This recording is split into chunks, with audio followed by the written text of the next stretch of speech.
Ang kwento ni Tomby. Ang kwentong ito ay hango sa totoong buhay. Mula ito sa isa nating tagapakinig na itago na lang natin sa pangalang Santi.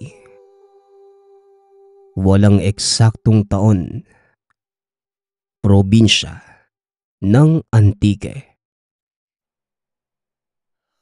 Nang mga panahong ito, kasalukuyang tumutulong sa kanyang tiyuhin itong si Santi. Kilalang manggagamot sa kanilang lugar ang matanda. Hindi lamang sa kanilang baryo, kundi maging sa mga karatig bayan. Minsan na ding tumanggap ng mga pasyenteng dayuhan ang tiyuhin ni Santi. Natawagin na lang natin sa pangalang Crispin. Dahil dito hindi mabilang ang mga taong nagpupunta sa kanilang tahanan. Napilitan na magtayo sina Santi ng kubong pagdadausan nila ng panggagamot. Dahil masikip na kung sa loob ba ng tahanan nila ito isasagawa. Sa tagal ng pagtulong ni Santi sa tiyuhin, halos kabisado na nito ang mga gawain. Ngunit hindi siya pinapahawak ng pasyente ni Mang Crispin sa kadahilan ng wala pang formal na pagsasanay ang binata. Tiyo, kailan niyo po ba ako sasanayin sa mga dasal na ginagamit niyo sa panggagamot? Halos kabisado ko na yung mga gawain eh. Sa palagay ko kapag naturuan niyo ako ng mga dasal, magagawa ko din po pagganahin ng mga yun. Wika ni Santi. Isang hapon habang nagpapahinga ang magtiyuhin mula sa mahabang araw ng gamutan. Alam mo pamangkin, kagaya ka ng tasang ito. Tugon ng matanda. Sabay abot kay Santi ng tasang punong-puno ng kape. Teka naman tiyo, paano niyo naman po nasabi? Tanong ng binata. Ang kagaya mo ay parang isang tasang punong-puno ng laman. Tugon ng matanda. Sabay buhos ng kape mula sa termos. Teka tiyo, puno na po, tama na. Umaapaw na po. Wika ni Santi. Nabitawan ng binata ang tasa at nabasag ito nang bumagsak sa lupa. Alam mo pamangkin, ang hirap punuin ng isang tasang punong-puno na. Inihalin tulad kita dito dahil ang pananaw mo sa sarili mo ay napakadami mong nalalaman. Kaya hirap kang intindihin ang mga sinasabi ko sa iyo, pati na rin yung mga nais kong ituro. Hindi kita tinuruan ng mga dasal dahil hindi ko pa nararamdamang karapat-dapat ka. Ilang ulit kong sasabihin sa iyo. Mag-antay ka dahil darating ang pagkakataong iyon na parang unos na hindi mo mapipigilan. Wika ni Mang Crispin. Ngunit minasama ni Santi ang sinabi ng tiyuhin. Kaya naghanap ito ng karunungan sa ibang paraan.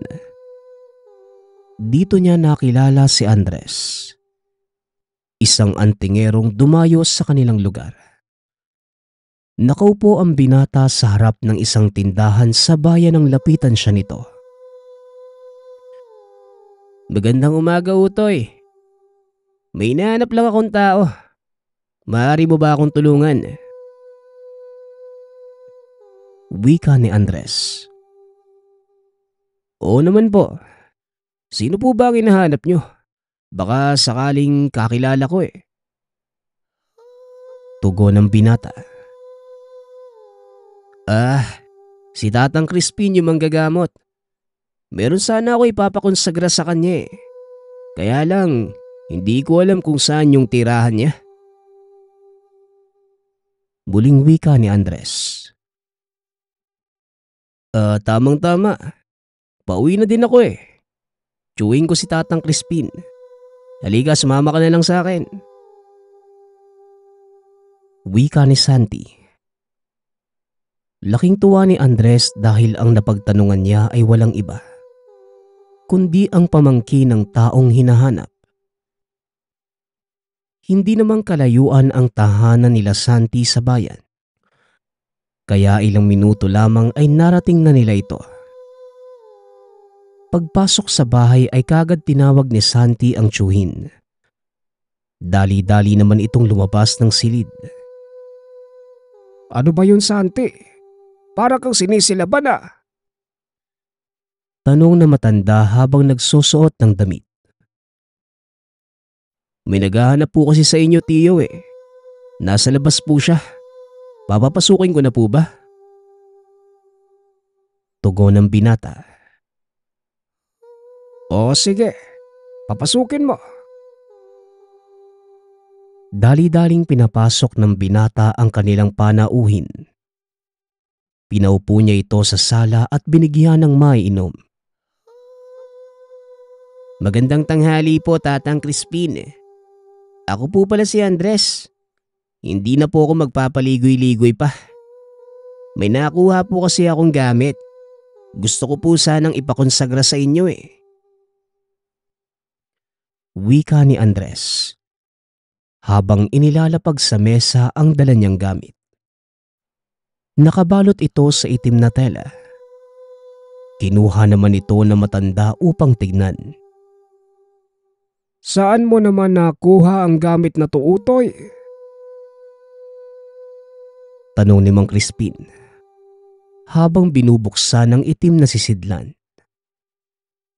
Nanlaki ang mga mata ng matanda nang makita ang sinasabing gamit.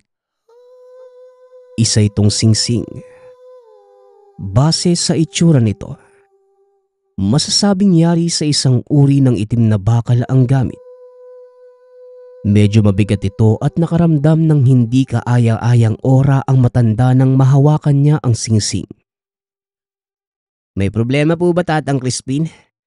Bakit parang nag-iba po yata yung ekspresyon ninyo? Tanong ni Andres. Tinignan nito ang binata sa mata at sinabing, Pagtapat ka nga sa akin, bata. Saan mo nakuha ang singsing na ito? Sabihin mo ang totoo. Dahil hindi ka makakapagsinungaling sa akin. Muling tanong na matanda. Biglang nakaramdam ng kaba si Andres dahil nasa teritoryo siya ng matanda.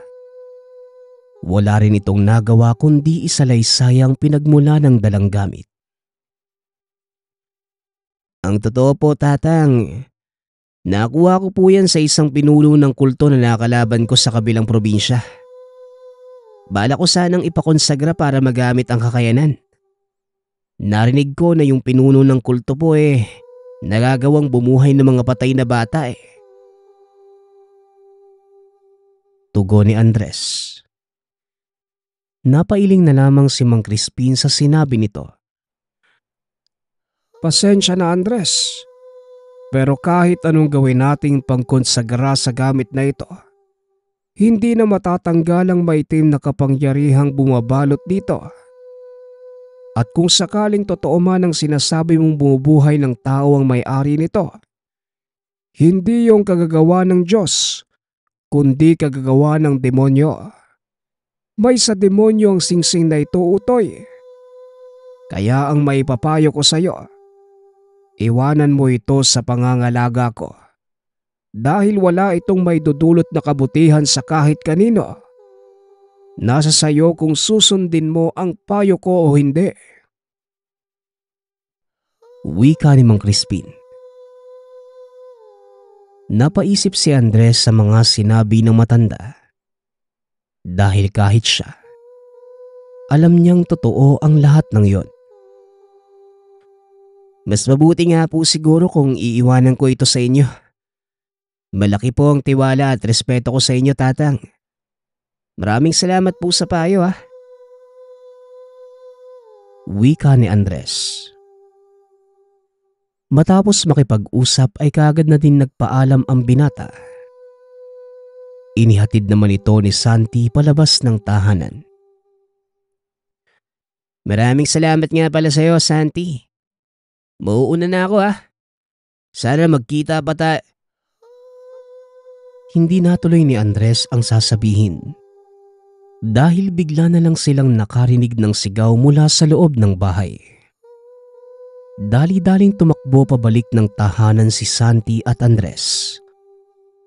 Nakita ng dalawang binata kung paanong namilipit si Mang Crispin sa sahig habang may kung anong tinatanggal sa daliri. Nanlaki ang mga mata ni Andres nang makita nitong suot ng matanda ang singsing.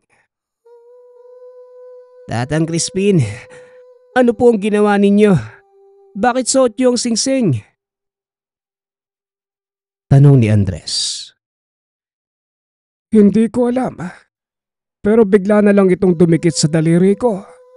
Hindi ko alam kung paano tatanggalin. Tugon ng matanda. May kinuhang libreta si Andres sa kanyang bulsa. Binuklat ito at sinimulang mag-usal ng isang orasyon. Iniihip ito sa daliri ng matanda. Laking gulat ng tatlo nang kusang kumalas ang singsing mula sa daliri ni Mang Crispin. Ang libreta po ito ay kasama ng singsing na yan. Nakalimutan ko pong ipakita sa inyo. Taglay nito ang mga dasal kung paanong pagganahin ng singsing. Hindi ko lang po alam kung ano ang kakayanan pero alam kong makapangyarihan po ang gamit na yan. Wika ni Andres. Mas lalo itong nagbigay ng dahilan kay Mang Crispin na panghawakan ang singsing. Kung ganon, mas lalong kailangang manatili sa akin ang libretang ito kasama ng singsing. Hindi dapat mapunta ang mga ito sa maling kamay. Tugon na matanda. Pumayag naman si Andres at nangako itong walang ibang makakaalam ng tungkol sa gamit. Inilagay ito ni Mang Crispin sa isang maliit na baul. Inilapag sa tabi ng higaan upang masigurong walang ibang makakakuha. Ngunit sa hindi malamang dahilan, tila natukso si Santi. Nag-antay ito ng pagkakataon upang makita ng malapitan ang singsing na tinatago ng tiyuhin. Isang tanghali. Nagpaalam ang matandang aalis dahil may mahalaga itong gagawin sa bayan.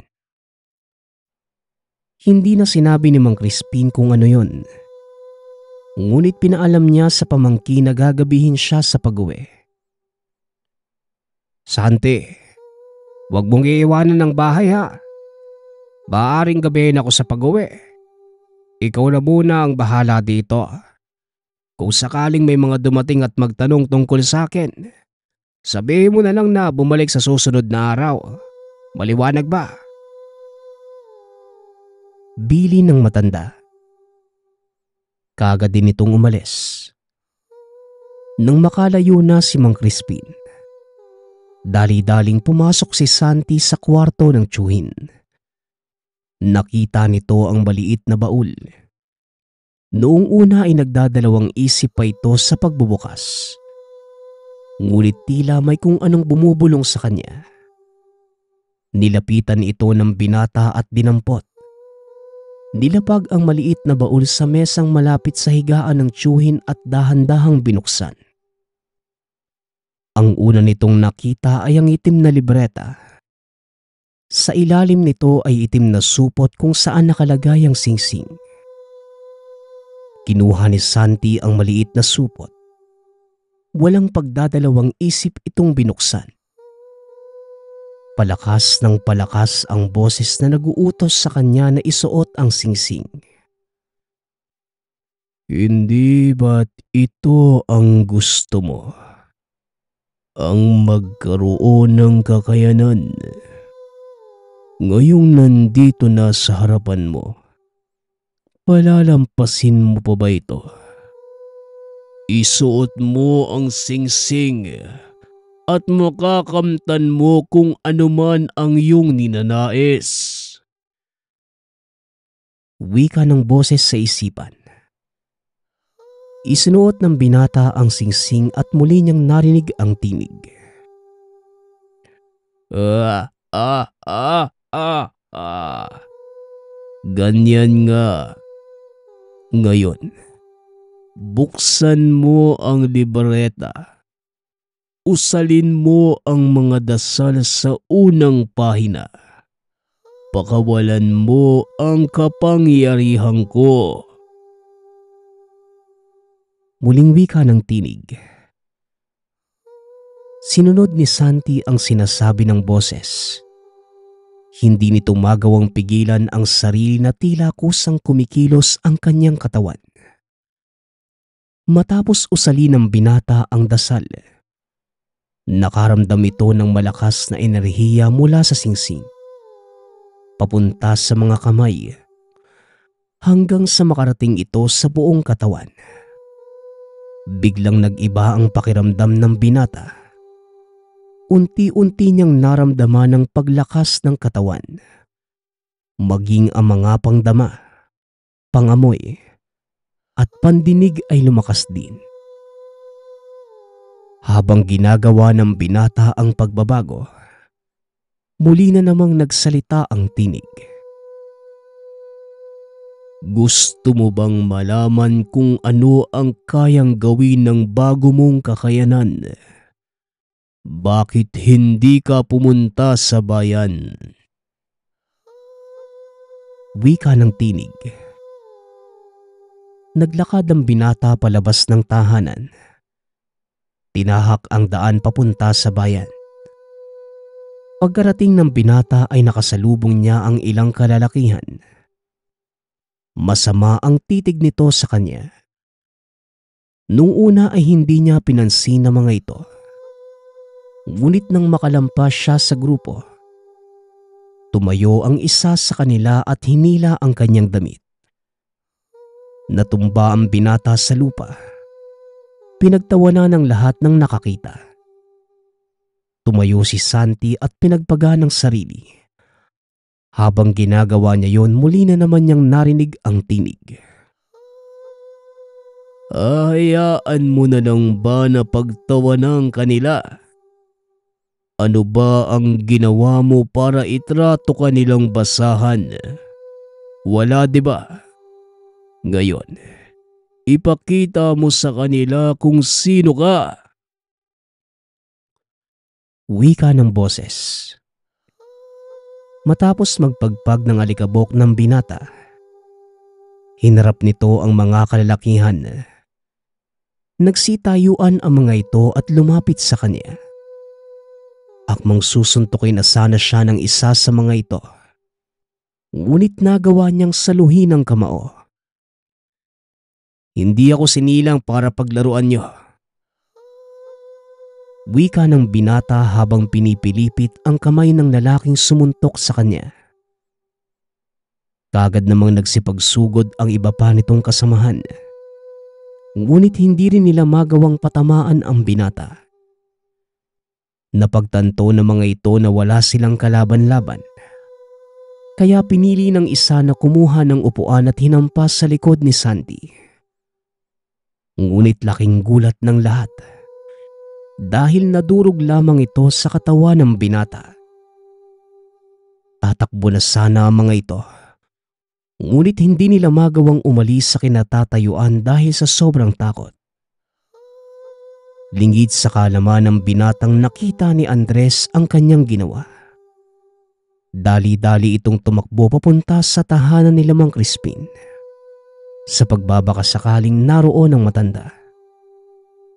Ngunit nadatnan niyang bukas ang tahanan. Walang tao sa loob. Sinilip nito ang silid ni Mang Crispin. Dito niya nakita ang maliit na baul na pinaglagyan ng libreta at singsing. Nako, naloko na. Sinasabi ko na nga ba eh. Wika ni Andres sa sarili. Dali-dali itong bumalik sa bayan upang hanapin si Santi. Ngunit sa kasamaang palad, wala na ito sa lugar kung saan niya nakita. Nagikot pa ang binata sa paligid. Ngunit wala na itong nakitang bakas ni Santi. Mabuti na lamang at nakasalubong ni Andres si Mang Crispin. Sinabi niya kung ano ang nangyayari. Anong sinabi mo? Nasa na si Santi? Alam mo ba kung saan siya nagpunta? Tanong na matanda. Sa kasamaang palad, Tatang Crispin. Hindi ko na po alam kung saan siya nagpunta pagkatapos makipag-away doon sa tindahan . Pasensya na po kayo, Tatang. Kung hindi ko dinala yung singsing na yun sa inyo, hindi sana mapapahamak yung pamangkin nyo . Tugon ni Andres. Wala kang dapat ihingi ng paumanhin. Ako ang nagpasya na iwanan mo sa pangangalaga ko ang singsing. Ako ang may naging kapabayaan. Kaya ako ang dapat sisihin kung ano man ang mangyari sa aking pamangkin. Isang bagay lang ang alam kong lagi niyang pinupuntahan sa tuwing napapagalitan o nakakagawa siya ng kasalanan. Tara Andres, samahan mo ko sa tabing dagat. Muling wika ni Mang Crispin. Dali-dali na silang naglakad papunta sa dalampasigan. Hindi nga nagkamali si Mang Crispin. Dahil nakita niyang nakaupo si Santi sa malaking bato na palagi niyang pinupuntahan. Nang makita sila ng binatang paparating, dali-dali itong tumayo. Tio Crispin, patawarin mo sana ako . Hindi ko po sinunod yung mga sinabi niyo sa akin. Wika ng binata. Laking gulat ni Andres dahil normal ang pananalita ni Santi. Tatang, kakaiba ang pangyayaring to . Tignan mo si Santi. Hindi man lang makikita sa kanya na nasa ilalim siya ng sumpa ng singsing. Wika ni Andres. Malakas ang isipan ng aking pamangkin Andres. At alam ko na kung ano man ang nasa loob ng kanyang katawan ngayon. Nagagawa niya ng kontrolen. Tugon na matanda. Pero imposible ang sinasabi niyo, Tatang. Dahil wala pang nagsuot ng singsing na yan ang mananatili sa tamang wisyo. Muling wika ng binata. Kagaya ng sinabi ko sa iyo, Andres. Malakas ang isipan ng aking pamangkin.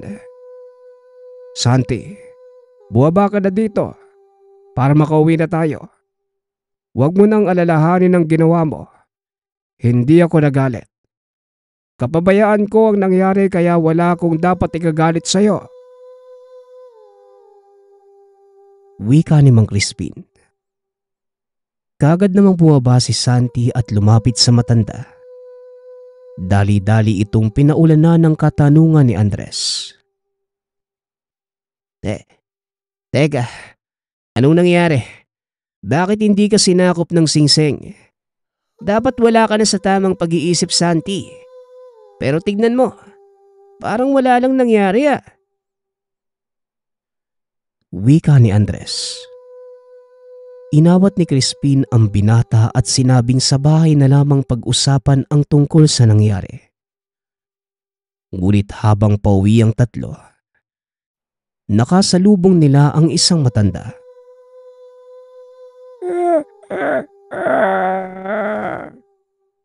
Tignan mo nga naman.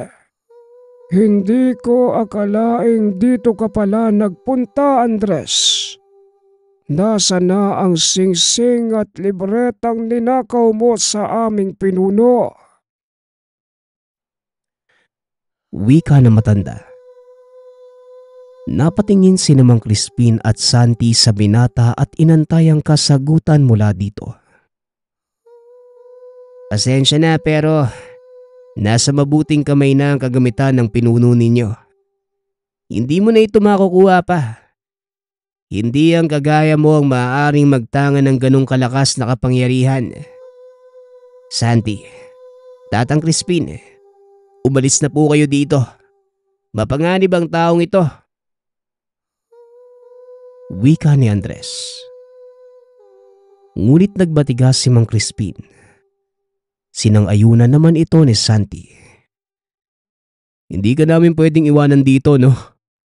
Kung mapanganib ang taong to, mas kakailanganin mo ng tulong namin. Wika ni Santi.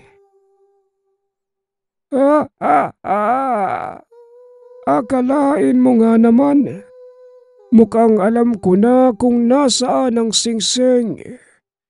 Pero wag kang magpapakasigurong kaya mo kong talunin, bata. Dahil hindi mo pa alam ang taglay na kakayanan ng singsing na yan. At mas lalong hindi mo alam kung ano ako.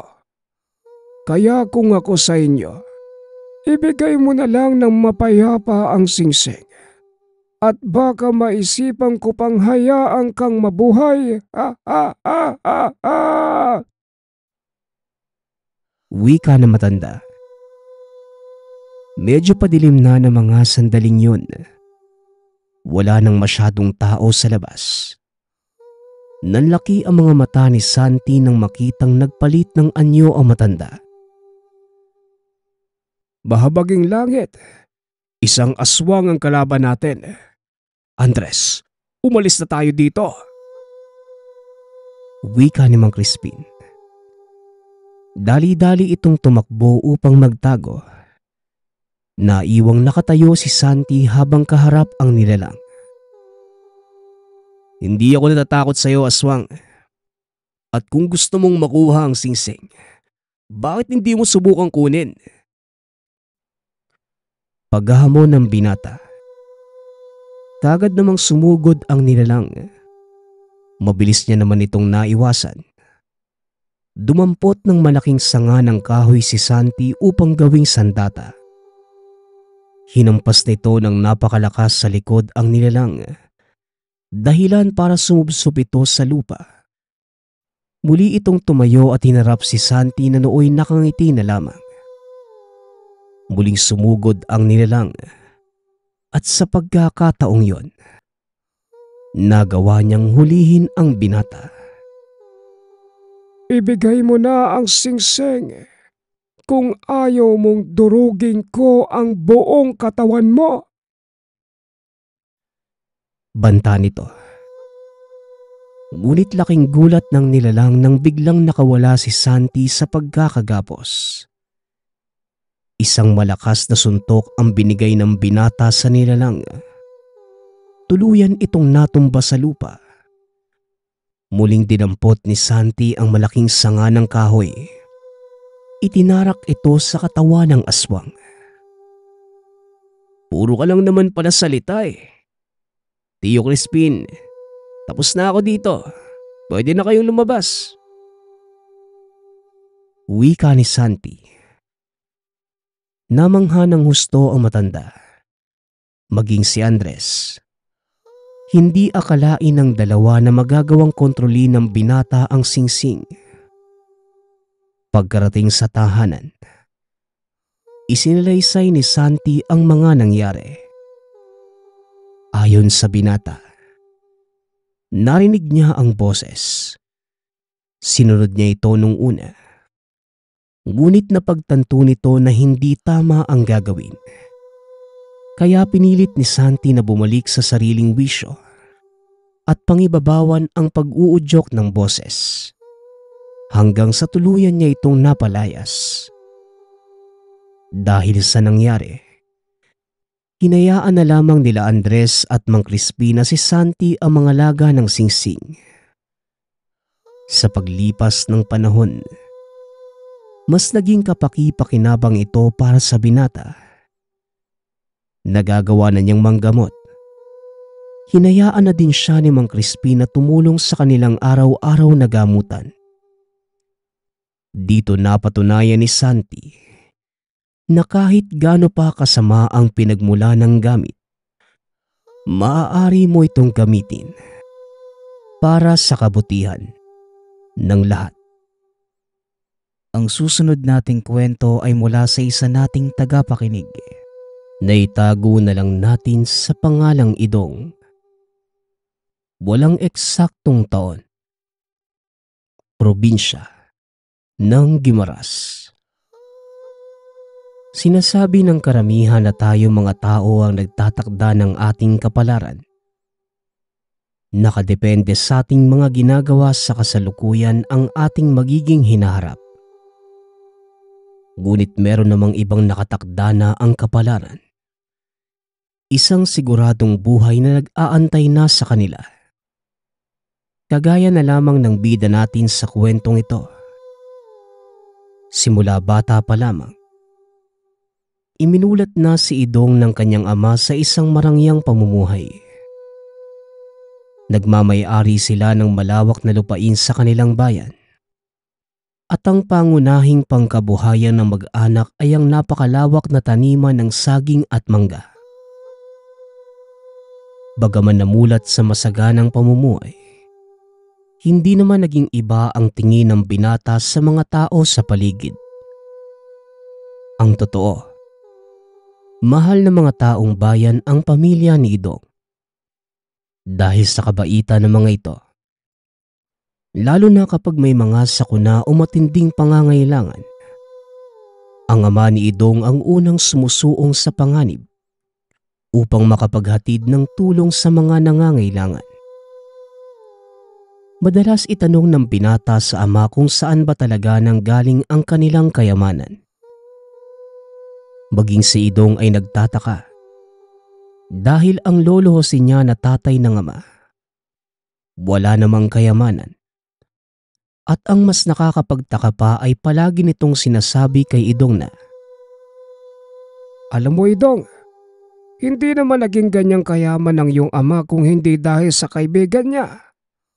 Lahat ng meron siya ngayon, galing doon."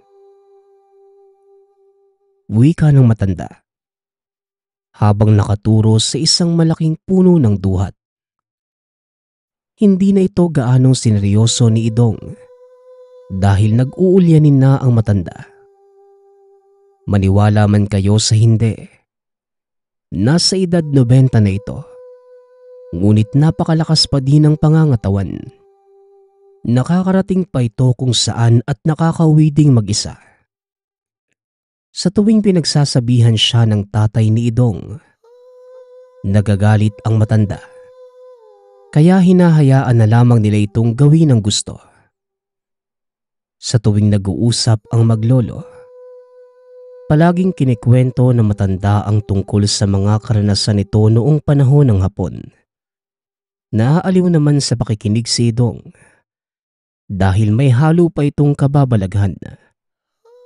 Kahit paulit-ulit ng naririnig, hindi nagsasawa ang binatang pakinggan ang bawat detalye ng kwento, lalo na ang parte kung saan sinabi ng matanda na may inabot na isang palayok na ginto ang isang engkanto sa ama. Para kay Idong, kwentong pantasya lamang ito. Ngunit lingid sa kalaman ng binata na may mas malalim pa itong kahulugan. Sa paglipas ng mga taon, unti-unti nang natuklasan ni Idong ang katotohanan sa likod ng mga kwento. Isang hapon, dumating si Idong sa kanilang tahanan. Napansing napakadaming tao sa bakuran. Habang naglalakad papasok sa bahay ay pinagmamasdan ng binata ang ginagawa ng mga ito. Ang ilan ay nagsisibak ng mga kahoy na panggatong, habang ang ilan naman ay naglilinis na malalaking kaldero. At ang ilan naman ay naghahanda upang magkatay ng mga hayop. May kambing, baka at ilang buhay na baboy. Habang papasok ng tahanan ay nakasalubong ng binata ang ama. "O tay, bakit ang daming tao sa labas? Ano pong meron? At para sa inyong mga kakataying hayop?" Tanong ni Idong. Napangiti naman ng ama at tinapik ang binata sa balikat. "May piging nagaganapin sa bakuran natin bukas ng gabi. Pasasalamat sa kaibigan ko. O siya, magbihis ka na at tulungan mo ako sa pag-ayos ng mga kubyertos." Tugon ng ama. Dali-dali namang pumasok si Idong sa silid at nagbihis. Nagpatuloy na ito papunta sa kusina. Gabi na nang matapos nila ang mga gawain. Pagod na pagod si Idong kaya kagad din itong nakatulog. Ngunit nagising ang binata 3:00 na madaling araw para magbanyo. Hindi sinasadyang may tao kaya pinili nitong sa labas na lamang umihi. Habang nasa labas, nakarinig ang binata ng 2 taong nag-uusap. Inakala niyang mga kalalakihang nagkakatay ng hayop ang mga ito. Kaya pinuntahan niya ngunit pagsilip ng binata sa bakuran, wala namang tao doon. Patuloy pa din ang pag-uusap. Kaya hinanap nito ang pinagmumula ng 2 boses. Inikot ni Idong ang buong tahanan hanggang sa makarating sa likuran. Doon niya nakita ang ama na merong kausap. Nakatalikod ito sa kanya habang kaharap ang isang hindi kilalang lalaki. Nanlaki ang mga mata ni Idong nang mapansing iba ang kulay ng balat nito, maging ang mga mata. Akmang tatakbo na sana si Idong, ngunit bigla siyang pinigilan ng ama. Sandali lang anak, huwag kang umalis. Siguro nga napapanahon na para makilala mo ang aking kaibigan. Siya si Claudio. Claudio, ito naman ang panganay kong anak, si Idong. Pagpapakilala ng ama. Marahang naglakad ang lalaki papunta sa kinatatayuan ng binata. Hinawakan siya sa muka. Biglang nanlamig ang buong katawan ni Idong na tila binuhusan ng malamig na tubig. Mas lalo pang nadagdagan ng kilabot na nararamdaman ng magsalita ito. Ikinagagalak kitang makilala, Idong. Masaya ako at lumaki ka ng maayos. Mahusay ang pag-aalaga sa iyo ng aking kaibigan. Wika ni Claudio. Hindi makagalaw si Idong na mga sandaling yon. Maging ang pagkurap ay hindi na niya magawa. Dahan-dahang tumulo ang luha ng binata. At sa hindi malamang dahilan, naramdaman niya na tila humihiwalay ang kanyang kaluluwa sa pisikal na katawan. Huwag kang matakot sa kanya, Idong. Mabuti siyang kaibigan. Si Claudio ang nagbigay ng lahat ng meron tayo. Kaya magpasalamat ka sa kanya. Dahil kung hindi sa kabutihan ng kaibigan kong yan, wala kang mamanahing malawak na lupain. Wika ni Tatay Marcos. Ngunit hindi pa din magawa ng binata ang magsalita. Binitawan ni Claudio ang pisngi at nagpaalam. Pero bago pa man ito umalis, meron itong binulong kay Idong. Magkikita pa tayo bukas ng gabi, kaya magpahinga ka. Dahil kasama kong dadalo sa piging ang aking asawa at mga anak. Gusto kong maging presentable ka sa harap ng iyong mapapang asawa. Wika ni Claudio. Tila nahimasmasa ng binata nang marinig ang mga katagang yon mula sa isang estranghero. Kahit hindi magawang kumilos, pinilit ni Idong ang sariling makapagsalita. Teka, anong mapapang asawa? Teka lang tay, ano po bang meron? Tanong ni Idong. Hindi na nagsalita pa si Claudio. Hinawakan nito sa ulo ang binata at biglang nangisay ang katawan ni Idong. Kasunod nito ay ang tuluyang pagdilim ng paningin. Ilang sandali pa ay biglang bumalikwas ang binata at nakita ang sarili sa loob ng silid.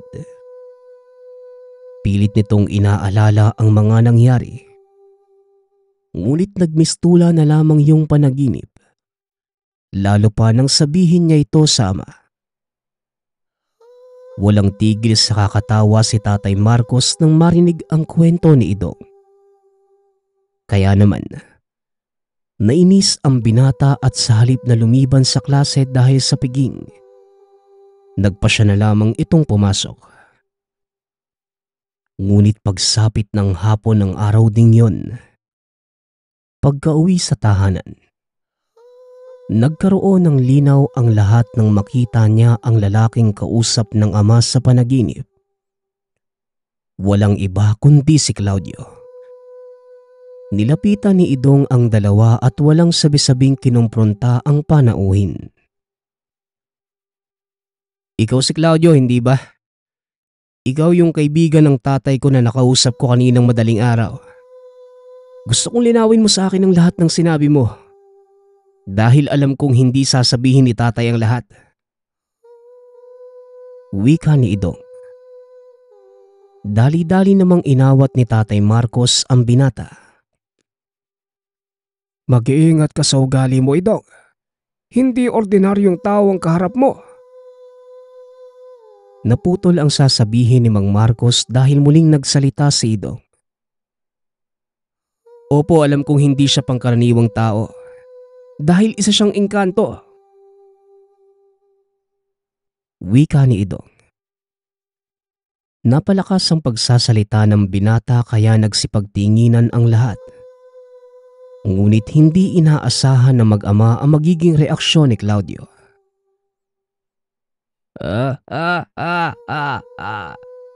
Hindi ko alam na mapagbiro pala ang anak mo, paring Marcos. Oo, iyo. Madalas akong pagkamalang engkanto dahil sa kulay ng mga mata at balat ko. Hindi kasi mga Pilipino ang aking mga magulang. Mula sila sa bansang Aleman. Siya nga pala. Ako si Don Claudio, ang dating nagmamay-ari ng lupaing ito. Pero maaari mo kong tawaging Tiyo Claudio. Wika nito. Hindi na din binigyan pa ng pansin ng mga tao ang ginawang ingay ni Idong.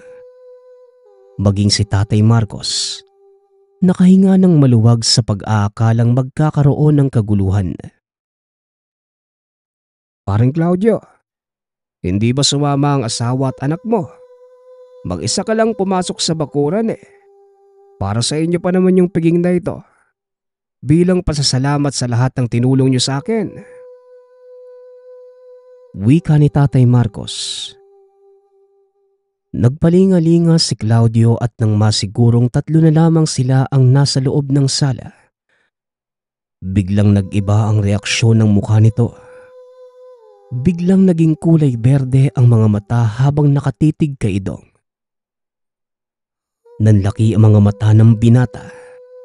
Napaatras dahil naramdaman niyang muli ang kakaibang presensya sa taong kaharap. Marcos, hindi mo pa din ba sinasabi sa iyong anak ang ating kasunduan? Mukhang naguguluhan pa din si Idong. At sa palagay ko, walang keede-edeya ang binatang ito sa kanyang magiging kapalaran. Wika ni Claudio. Pasensya ka na, kaibigan. Hindi ko pa sinasabi sa kanya ang lahat dahil hindi pa siya handa eh. Pero ngayon na siguro ang pagkakataong hinihintay natin. Pag-uusapan natin ito sa hapagkainan. Tara na at nakahanda na ang lahat ng putahing pinaluto mo sa akin. Huwag kang mag-alala, kaibigan.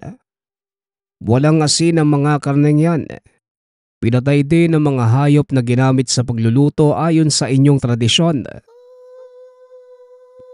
Tugon ni Tatay Marcos.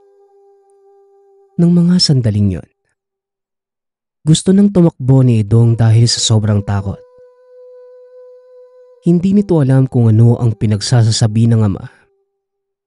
Ang nasa isip ng binata, iaalay siya ni Mang Marcos bilang kapalit ng kanilang kayamanan.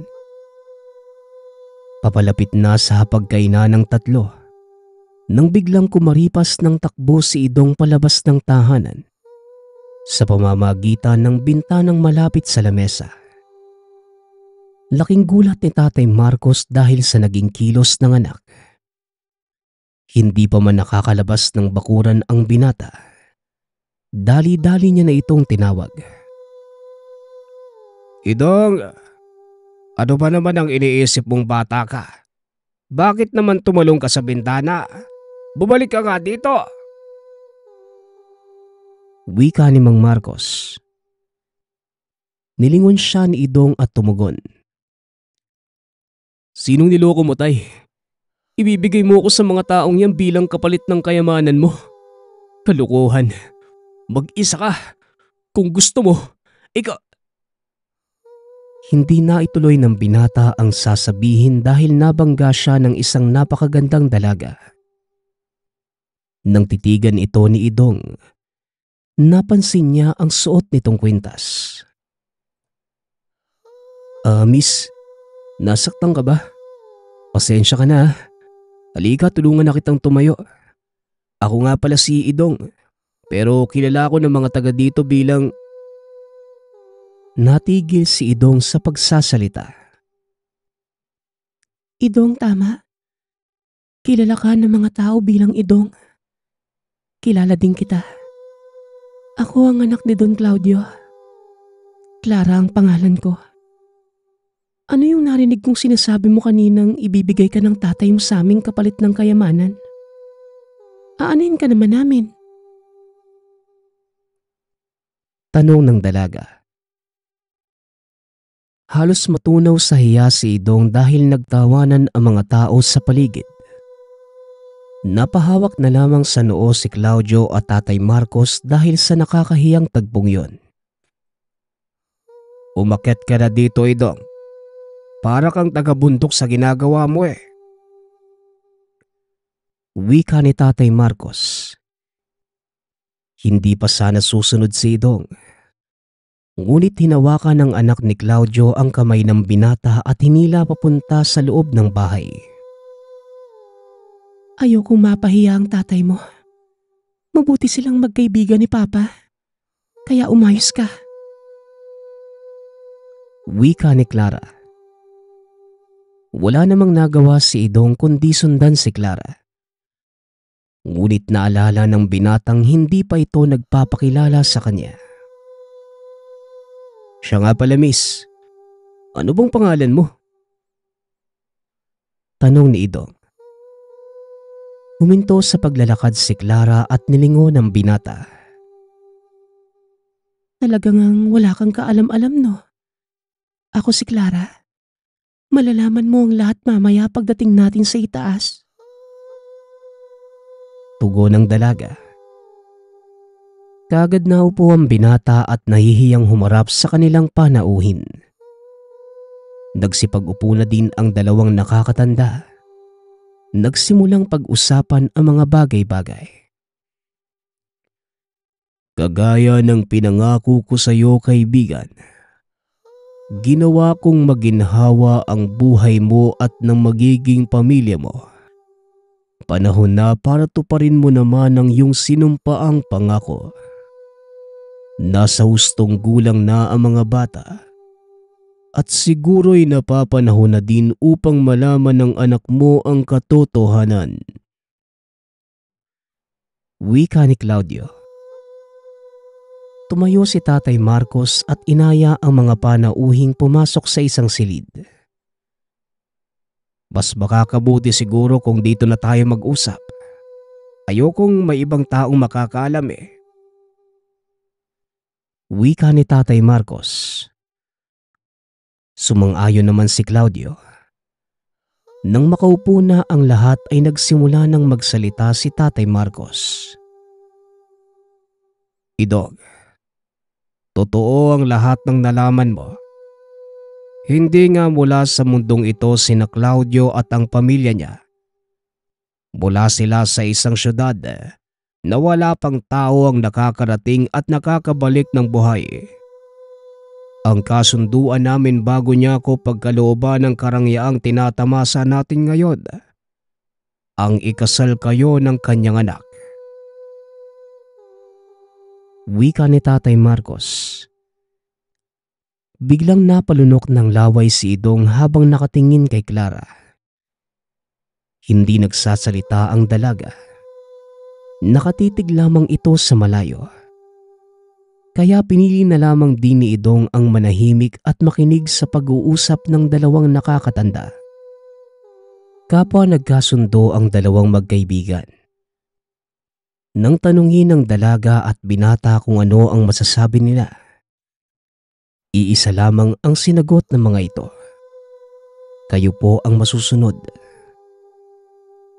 Simula ng araw na yon, palagi nang nagpupunta ang pamilya ni Idong sa mansyon ni Claudio.